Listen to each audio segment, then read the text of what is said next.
Hello, traders. FX Pip Collector here. Today is Wednesday, June 18th, and this is my analysis for the pound US dollar.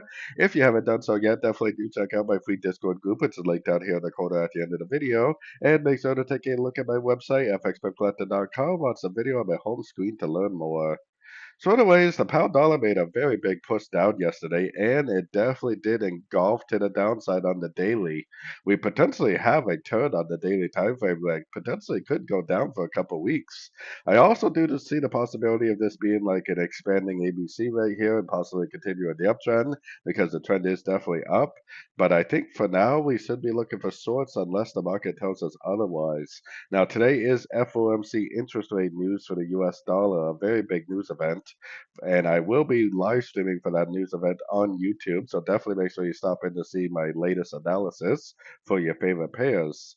But right now, if this move up really is a pullback to the move down, then it should just be a pullback to the last impulsive down, which actually starts right here.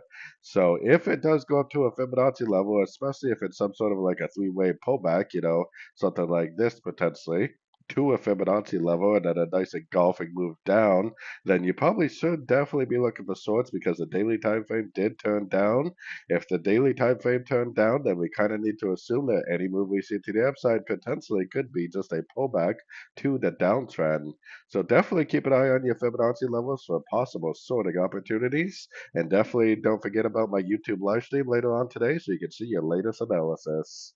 So anyways, don't forget to like and subscribe. And as always, thank you for watching and happy trading.